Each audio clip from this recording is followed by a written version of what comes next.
नमस्कार दोस्तों, स्वागत है आपका आपके अपने यूट्यूब चैनल मन अप स्टोरीज में। दोस्तों, कहानी चल रही है ये प्यार नहीं आसान और इसके 2 पार्ट अपलोड हो चुके हैं। दोस्तों, ये तीसरा पार्ट है।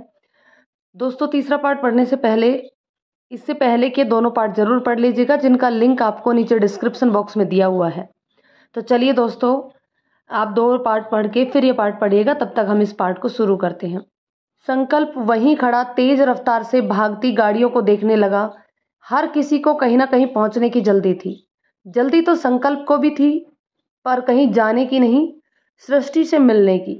हजारों ख्वाहिशें और अनगिनत शंकाएं उसे कभी खुश तो कभी परेशान करती।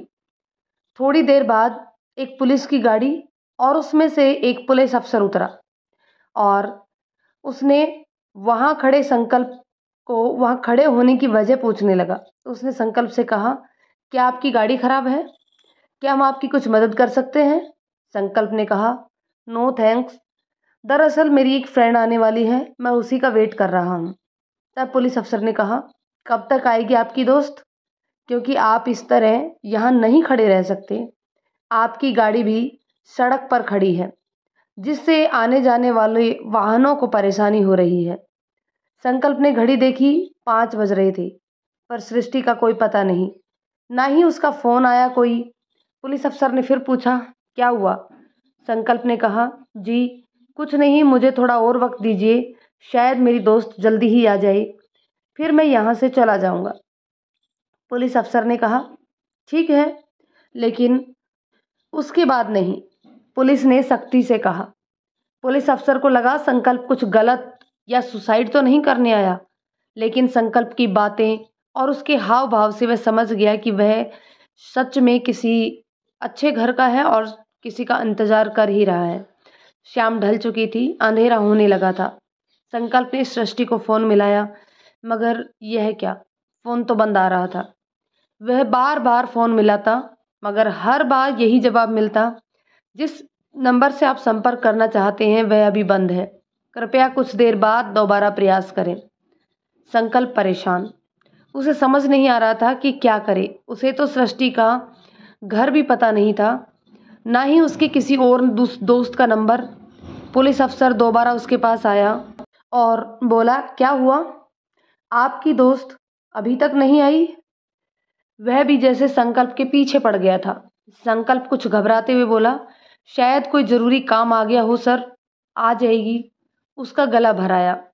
पुलिस अफसर ने उसके चेहरे को घूरते हुए कहा, शायद आपका फ़ोन भी नहीं उठा रही। संकल्प ने कहा, हाँ सर, उसका फ़ोन नहीं लग रहा है, पर वह आएगी, उसने मुझे खुद कहा था। पुलिस अफसर, जो कि काफ़ी समय से संकल्प की हालत को समझने की कोशिश कर रहा था, उसने कहा, देखिए अब आप यहाँ नहीं रुक सकते, घर जाइए और वहीं अपने दोस्त को बुला लेना। संकल्प ने कहा, लेकिन सर वह मेरा घर नहीं जानती, और अगर वह यहाँ आई और मैं नहीं मिला तो फिर? संकल्प की बात को बीच में ही काटते हुए पुलिस अफसर ने कहा, यह सब फालतू की बातों से हमें कोई मतलब नहीं, आप तुरंत यहाँ से जाइए, वरना गलत पार्किंग के जुर्म में गाड़ी थाने में जाएगी और आपको ही पेनल्टी भरनी होगी। चलिए जाइए यहाँ से। पुलिस ने गुस्से में कहा तो संकल्प को लगा कि अब तो जाना ही पड़ेगा, मगर यह सृष्टि कहाँ गई और फोन क्यों नहीं लग रहा? उसे पता है कि मैं यहाँ उसका इंतजार कर रहा हूँ। गाड़ी तक पहुँचना उसके लिए मुश्किल हो रहा था। एक फ़ोन के अलावा और कोई दूसरा जरिया नहीं था जिससे वह सृष्टि तक पहुँच सके। भारी मन से वह गाड़ी में बैठा और धीरे धीरे गाड़ी आगे बढ़ाता गया। वह अपने चारों तरफ सृष्टि को ही ढूंढ रहा था, शायद कहीं वह दिख जाए, पर सृष्टि नहीं दिखी। इस बीच लगातार फ़ोन भी करता रहा, पर फ़ोन बंद ही रहा। सृष्टि नहीं आई, इस बात का तो उसे दुख था, लेकिन अब डर भी लग रहा था कि कहीं उसे कुछ हो तो नहीं गया, क्योंकि वह उसे कुछ बताने वाली थी। उसका ध्यान टूटा जब उसने देखा कि उसके डैड का फ़ोन लगातार बज रहा था। उसने फ़ोन रिसीव किया तो उसके डैड बोले, संकल्प बेटा, सॉरी टू डिस्टर्ब यू, लेकिन तुम कब तक आओगे? मैंने सोचा आज हम दोनों साथ में डिनर करें। संकल्प ने कहा, मुझे थोड़ी देर लगेगी, आप डिनर कर लेना। उसके पिता ने कहा, कोई बात नहीं, मैं इंतज़ार कर लूँगा। तुम आराम से आना। और फ़ोन कट गया। तब संकल्प उन्हें क्या बताता कि वह जिस खुशी का इंतज़ार कर रहा है वह तो आई ही नहीं। उसे समझ में नहीं आ रहा था कि वह कैसा फ़ील कर रहा है। यही सोचते सोचते एक बार आ जाओ सृष्टि, फिर तुम्हें कहीं नहीं जाने दूंगा, उसकी आंखें भर आई। थोड़ी देर में वो वहां पहुंच गया जहां पिछली बार उसने सृष्टि को जाते हुए देखा था और धीरे धीरे आगे बढ़ने लगा। उसकी आंखें सृष्टि को ढूंढ रही थी। काश कि वो कहीं मिल जाए, पर उसे मिली तो बस नाउम्मीदें। इस बार न जाने क्यों उसने किसी से भी कुछ नहीं पूछा और वापस आ गया। संकल्प के डैड उसे हॉल में ही मिल गए। वो उसी के आने का इंतजार कर रहे थे। संकल्प बेटा, आओ आओ, मैं तुम्हारा ही इंतजार कर रहा था। कैसा रहा दिन? संकल्प कुछ नहीं बोल पाया। उसके डैडी उसके पास गए और संकल्प का उदास चेहरा देखकर उसके दोनों कंधों को मजबूती से थामते हुए, क्या हुआ? वो तब भी कुछ नहीं बोल पाया और अपने कमरे में चला गया। पर पिता की अनुभवी आंखें अपने बेटे की तकलीफ का अंदाजा लगाने लगी। थक हार कर संकल्प वापस तो लौट आया, पर इंतजार अभी तक था। दिल में बुरे बुरे ख्याल आ रहे थे। वह कभी लेटता तो कभी बैठता, फिर थोड़ी देर में ही टहलने लगता था। उसे कहीं भी चैन नहीं मिल रहा था। फोन स्क्रीन देख देख कर उसकी आंखें थक गई, पर सृष्टि का मैसेज तक नहीं आया। संकल्प के डैडी के कहने पर काका उसके लिए कॉफी ले गए, पर संकल्प ने यह कहकर मना कर दिया कि उसका मन नहीं है। सूरज की रोशनी कमरे की बड़ी ग्लास विंडो से होते हुए संकल्प के चेहरे पर पड़ रही थी, पर उसे कोई फर्क नहीं पड़ रहा था। शायद रात भर सोया नहीं था। उसकी लाल और सूजी हुई आंखें बता रही थी कि उसके आंसू नहीं रुके होंगे। इतने दिनों बाद उसकी जिंदगी में खुशी आने वाली थी, वह भी जाने कहाँ खो गई। थोड़ी देर बाद, संकल्प संकल्प, तू यहाँ ऐसे क्यों बैठा है? लक्की ने पूछा तो संकल्प ने कोई जवाब नहीं दिया और बाहर की ओर देखता रहा। उसने कपड़े तक नहीं बदले थे। लक्की ने कहा, यार बता तो, क्या हुआ? संकल्प एक लंबी सांस भरते हुए उठा और बोला, सृष्टि नहीं आई। लक्की ने पूछा, कहाँ? क्यों नहीं आई? मतलब क्या वह यहाँ आने वाली थी? संकल्प चलते चलते बालकनी तक आ गया तो लक्की भी उसके पीछे पीछे आया। लक्की, सृष्टि कल मुझसे मिलने आने वाली थी। उसने खुद मुझे फ़ोन करके आने को कहा था, पर वह नहीं आई, ना ही उसका कोई फ़ोन आया। लक्की ने उसे समझाते हुए कहा कि हो सकता है कोई काम आ गया हो और वह तुम्हें फ़ोन करके बता ना पाई हो। लक्की ने कहा, पर तब से उसका फ़ोन बंद है और कल शाम से आज सुबह हो गई, लेकिन कोई मैसेज या कॉल नहीं आया। अब तू ही बता, मैं क्या समझूं इसे और क्या कहूं? पता नहीं वह किसी मुसीबत में तो नहीं, क्योंकि वह कुछ मुझे बताना चाहती थी। लक्की, कहीं वह मुझसे दूर तो नहीं चली गई? लक्की उसे अंदर ले आया और बैठा कर कहा, देख, इतनी जल्दी कोई फैसला मत ले। हम एक बार फिर से कोशिश करते हैं उसे ढूंढने की। मुझे यकीन है वो ज़रूर मिलेगी। और ये भी तो हो सकता है कि कोई प्रॉब्लम हो गई हो। तो चल पहले कुछ खा पी ले, अपना हुलिया सही कर ले। देख तो कैसा लग रहा है। उसने काका को आवाज़ देकर 2 कप कॉफ़ी भेजने को कहा। थोड़ी देर में काका 2 कप कॉफ़ी संकल्प के कमरे में रख गया। कॉफ़ी का कप संकल्प को थमाते हुए लक्की बोला, ले कॉफ़ी पी, फिर कुछ करते हैं। कॉफ़ी पीते पीते लक्की ने कहा, संकल्प, तू उसके घर का कोई एड्रेस जानता है? संकल्प बोला, यार एड्रेस पता होता तो मैं अब तक यहाँ बैठा रहता क्या? पर कुछ दिन पहले वह मेरे साथ बाजार के एक चौराहे पर उतरी और बोली, मेरा घर यहीं पास में है, मैं चली जाऊंगी। बस उससे ज़्यादा कुछ नहीं जानता और मैं वहाँ 2 बार जा चुका हूँ, पर वहाँ तो कोई उसे जानता ही नहीं। लक्की ने कुछ सोचते हुए कहा, यार संकल्प, कहीं ऐसा तो नहीं सृष्टि तुझे बहका गई हो? संकल्प तुरंत बोला, नहीं, ऐसा नहीं हो सकता। ओके ओके, तुम मुझे एक बार वहाँ ले चलो, फिर देखते हैं। थोड़ी देर में दोनों वहाँ जा पहुँचे। गाड़ी से उतरते ही लक्की हैरान संकल्प को देखता है। तुझे पूरा यकीन है कि सृष्टि ने अपना घर यहीं ही बताया था? संकल्प ने कहा, हाँ बताया तो यहीं कहीं था, पर तुम ऐसे क्यों पूछ रहे हो? लक्की ने कहा, संकल्प यहाँ कोई कॉलोनी नहीं है, बस छोटे छोटे दुकानदार रहते हैं जो रात को दुकानें बंद करके चले जाते हैं। सृष्टि भी कोई दुकान चलाती है क्या? संकल्प ने कहा, नहीं दुकान तो नहीं पर एक स्कूल चलाती है, ऐसा उसने कहा था एक बार। दोनों बातें कर ही रहे थे कि सड़क के उस पार एक गाड़ी गुजरी, जिसे देखकर संकल्प को ऐसा लगा कि उस गाड़ी में उसके डैडी थे। उसने लक्की को कहा भी, तब तक गाड़ी जा चुकी थी। उसने लक्की को कहा तो वो बोला, अंकल यहाँ कहाँ से आएंगे, उन्हें क्या पता हम कहाँ हैं, और वह तो ऑफिस में है। संकल्प को भी लगा कि शायद उसका भ्रम हो। लक्की ने कहा, चलो लोगों से स्कूल के बारे में पूछते हैं, शायद कुछ पता चले। थोड़ी दूर जाकर लक्की ने एक दुकानदार से पूछा, भाई साहब यहाँ कोई स्कूल है क्या लड़कियों का?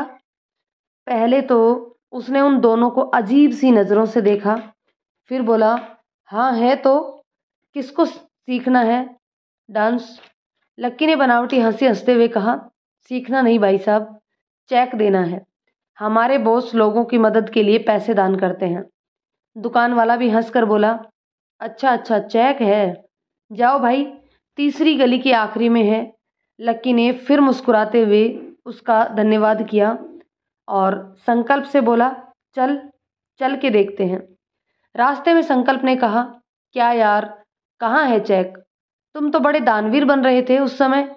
लक्की ने उसकी तरफ देखा और मुस्कुराकर बोला, अरे यार वह मेरा रिश्तेदार है क्या जो मुझे पता बताएगा? पहले भी तो तुमने पूछा था, बताया क्या किसी ने? नहीं ना, और अब देखो एक बार में ही बता दिया। संकल्प बोला, हाँ यार बात तो सही कह रही है तूने। दोनों किसी तरह उस बताए गए स्थान तक पहुंच गए। वहां एक ही कमरा था। पुनीत ने दरवाजा खटखटाया। संकल्प तो एक किनारे खड़ा हो गया। दरवाजा खुलते ना देख लक्की जोर से चिल्लाया, कोई है क्या? और उसके शब्द पूरे होने तक दरवाजा खुल गया। जी कहिए, शोर क्यों मचा रहे हैं? इस आवाज को सुनते ही संकल्प पलटा तो दरवाजे पर सृष्टि को देखकर चौंक गया। सृष्टि तुम यहाँ हो? लक्की ने संकल्प को देखकर सृष्टि को देखा। ये सृष्टि है? सृष्टि बोली, हाँ मैं ही सृष्टि हूँ। संकल्प ने उसको देखते ही, सृष्टि तुम यहाँ? मैं 2 दिन से तुम्हें पागलों की तरह ढूंढ रहा हूँ और तुमसे एक फोन तक नहीं किया गया। सृष्टि ने संकल्प की तरफ पीठ फेरते हुए कहा, हाँ कहा था ना आने को, पर नहीं आ पाई तो कौन सा पहाड़ टूट गया, और मेरे पास और भी बहुत से काम हैं, इसलिए फ़ोन करना याद नहीं रहा। लक्की यह सब देख सुनकर हैरान था। तभी उसका फ़ोन बजा। हेलो अंकल, हम बस आ ही रहे हैं। पर फ़ोन की दूसरी तरफ जो लक्की से कहा गया उसे सुनकर वह परेशान हो गया। उधर संकल्प को सृष्टि की बात सुनकर बहुत धक्का लगा। दोनों के बीच तीखी तकरार हुई और सृष्टि ने साफ कर दिया कि संकल्प से उसका कोई रिश्ता नहीं है, ना ही उसने उसे कभी चाहा। इन बातों ने संकल्प को बुरी तरह तोड़ दिया।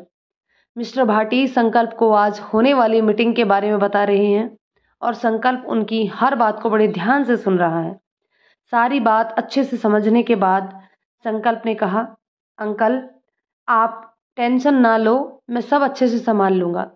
टीम को हमारा प्रोजेक्ट ज़रूर पसंद आएगा और डील भी पक्की होगी। तभी उसका फ़ोन बजा। उसने देखा तो यह उसके डैडी हैं। हेलो डैडी, बेटा मैंने अभी एक फ़ोटो भेजी है, बहुत अच्छी लड़की है और बहुत बड़े बिजनेसमैन की बेटी है।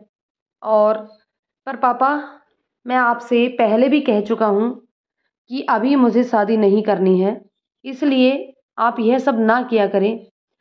यह कहते हुए संकल्प ने फ़ोन काट दिया। सॉरी मिस्टर भाटी, संकल्प बोला। मिस्टर भाटी बोले, ओके आइए मीटिंग के लिए चलते हैं, सब आ गए होंगे। अपने उखड़े मन को संभालते हुए संकल्प मीटिंग के लिए चला गया। मीटिंग से करीब 2 घंटे बाद निकलते समय संकल्प ने अपना फ़ोन देखा। यह क्या? लक्की की नो मिस्ड कॉल। मीटिंग की वजह से संकल्प ने अपना फ़ोन साइलेंट कर दिया था, इसलिए लक्की के फ़ोन का पता ना लगा। संकल्प ने लक्की को फ़ोन मिलाया तो उधर से किसी अपरिचित की आवाज़ आई। हेलो मिस्टर संकल्प, हम कब से आपको कॉल कर रहे थे पर आपने फ़ोन नहीं उठाया। संकल्प ने कहा, आप कौन हैं और ये फ़ोन मेरे दोस्त लक्की का है, आपके पास कहाँ से आया। संकल्प ने एक सांस में सारे सवाल कर डाले। तब उस आदमी ने कहा कि वह डॉक्टर है और उनके दोस्त लक्की का एक्सीडेंट हो गया है, वह हॉस्पिटल में है। फ़ोन में लास्ट कॉल आपकी थी, इसलिए आपको फ़ोन किया था। यह सुनते ही संकल्प घबरा कर बोला, ओ नो, किस हॉस्पिटल में है, किस हॉस्पिटल से बोल रहे हैं आप, और लकी कैसा है, आपने उसके घर वालों को फ़ोन किया या नहीं। डॉक्टर ने कहा, हमने 2-3 और फ़ोन किए, जिसमें 2 तो लगे नहीं और एक कॉल उनके पिताजी की थी जो शायद दूसरे शहर में हैं, वो रात तक आ पाएंगे। डॉक्टर से हॉस्पिटल का पता लेकर संकल्प हॉस्पिटल पहुंचा तो देखा कि लक्की आईसीयू में है। डॉक्टर ने उसे मिलने नहीं दिया, बस दूर से ही उसने देखा। वाकई लक्की की हालत अच्छी नहीं थी। संकल्प परेशान हो गया। उसने तुरंत डॉक्टर से कहा, डॉक्टर कुछ भी करें पर मेरे दोस्त को कुछ नहीं होना चाहिए। आप चाहें तो स्पेशलिस्ट बुला लें, मैं सारा खर्चा दूंगा, पर इसे बचा लें। डॉक्टर ने भी उसे पूरा भरोसा दिया कि लक्की को बचाने की हम हर संभव कोशिश करेंगे। डॉक्टर से मिलकर संकल्प ने अपने डैड को फ़ोन करके सारी बात बताई और थोड़ी देर में वो भी आ गए। दिन बीत गया, रात हो गई। लक्की पहले से बेहतर था पर आईसीयू में ही था और अभी ठीक से बोल भी नहीं पा रहा था। पर रात को डॉक्टर ने उसे लक्की से मिलने की इजाज़त दे दी। संकल्प लक्की के पास पहुंचा तो उसका हाथ पकड़कर रोने लगा। यार, तू ही तो बचा था जिसको देखकर जीने का मन करता है, वरना सब छोड़कर चले गए। अगर तुझे कुछ हो जाता तो। तभी उसे महसूस हुआ कि लक्की ने हरकत की और उसके हाथों की पकड़ संकल्प ने महसूस की। उसने देखा लक्की उसी की ओर देख रहा था और उसकी आंखों में आंसू बह रहे थे। वह बोल नहीं पा रहा था पर जैसे बहुत कुछ कहने को छटपटा रहा था। संकल्प ने उससे कहा, तू चिंता मत कर, मैं तुझे कुछ नहीं होने दूंगा, तुझे मेरे साथ रहना है आखिरी सांस तक। लक्की ने भी पलके झुकाकर जैसे उसकी हाँ में हाँ मिलाई। उसी समय नर्स अंदर आ गई और संकल्प को बाहर जाने के लिए कहा। संकल्प ने लक्की से कहा कि वह आराम करे, वह सुबह फिर आएगा उससे मिलने। संकल्प वहां से निकलकर सीधा डॉक्टर के पास गया और उनसे पूछा कि लक्की को यहाँ कौन लाया। तो उन्होंने बताया कि लक्की को एक लड़की लेकर आई थी। पहले तो उसने खुद को उसका दोस्त बताया था, लेकिन एडमिट करने के बाद से वह आई नहीं।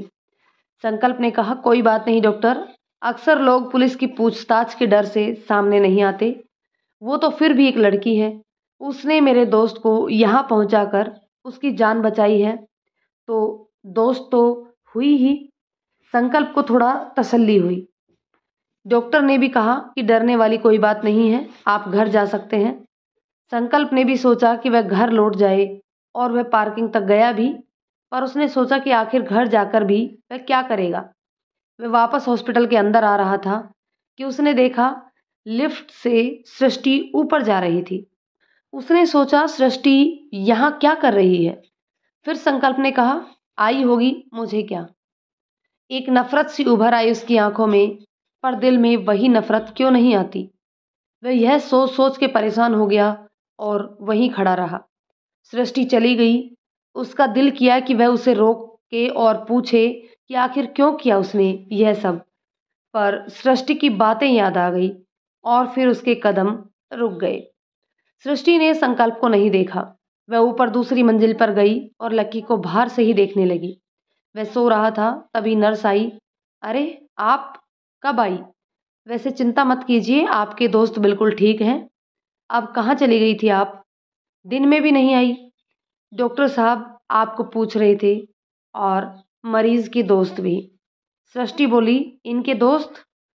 तब नर्स ने संकल्प के बारे में बताया तो उसने कहा, आपने किसी को बताया तो नहीं मेरे बारे में।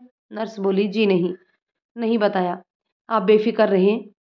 नर्स से आश्वस्त होने के बाद सृष्टि चुपचाप लौट गई। उधर हॉस्पिटल के वेटिंग हॉल में पड़े पड़े संकल्प रात भर सो नहीं पाया। वो बस सृष्टि के बारे में ही सोचता रहा। अगले दिन संकल्प की आंखें देर से खुली। जब नर्स ने उसे जगाते हुए कहा कि आपके दोस्त को जनरल वार्ड में शिफ्ट किया जाएगा, संकल्प उठा और सीधा लक्की के पास गया, पर तब तक लक्की को वार्ड में भेज दिया गया था। संकल्प वार्ड में पहुंचा तो देखा लक्की जाग रहा था और डॉक्टर उसका चेकअप कर रहे थे। डॉक्टर के जाने के बाद जैसे ही संकल्प लक्की के पास गया तो लक्की मुस्कुरा उठा। संकल्प बोला, बड़ी हंसी आ रही है आज। कल तो मेरी जान ही निकल गई थी, लगा कहीं तू भी मेरा साथ छोड़ देगा। लक्की ने धीरे से कहा, नहीं जाऊंगा और कोई नहीं जाएगा। संकल्प सृष्टि सृष्टि का नाम सुनते ही संकल्प ने मुंह फेरते हुए कहा, देख, उसने तेरी जान बचाई है, उसके लिए मैं जिंदगी भर उसका शुक्रगुजार रहूंगा और जरूरत पड़ी तो उसे थैंक यू भी बोल दूंगा, लेकिन तू उसका फेवर मत कर। उसने जो मेरे साथ किया है मैं उसके लिए उसे कभी माफ नहीं करूंगा, कभी नहीं। लक्की ने कहा, संकल्प तुम बहुत बड़ी गलतफहमी के शिकार हो, और तुम भी नहीं मैं भी। संकल्प ने कहा, कौन सी गलतफहमी? यही कि सृष्टि को अपना समझा या फिर उसे हद से ज्यादा प्यार किया। लक्की बोला, नहीं संकल्प, तुम। लक्की कहते कहते रुक गया। अरे, अंकल भी आ गए। संकल्प पलटा। उसने देखा कि उसके डैडी पीछे खड़े थे और बोले, हाँ मैं भी आ गया। मैंने सोचा तुम्हें देखता चलूं कि अब तुम्हारी तबीयत कैसी है। अब तो तुम पहले से बेहतर लग रहे हो। लक्की ने कहा, हाँ अंकल, अब मैं ठीक हूँ। संकल्प के डैडी ने कहा, ओके बेटा, अपना ख्याल रखना। मैंने डॉक्टर को बोल दिया है, कोई दिक्कत नहीं होगी। लक्की ने कहा, uncle thank you so much, आपने मेरी इतनी मदद की। तभी लक्की के माता पिता भी आ गए। उन्होंने संकल्प और उसके डैडी को शुक्रिया कहा। संकल्प के डैडी तो चले गए, पर लक्की के माता पिता लक्की से बातें करने लगे। पर इन सब में लक्की की बात अधूरी रह गई और संकल्प को एक तड़प दे गई। दोस्तों, कहानी के इस पार्ट को अभी यहीं ख़त्म करते हैं। मिलते हैं अगले पार्ट में। तब तक के लिए कमेंट करके ज़रूर बताइएगा कि कहानी आपको कैसी लग रही है। यदि कहानी पसंद आती है तो इसे लाइक शेयर करें, और यदि चैनल पर आप नए हैं तो प्लीज़ चैनल को सब्सक्राइब ज़रूर कर लें। धन्यवाद दोस्तों।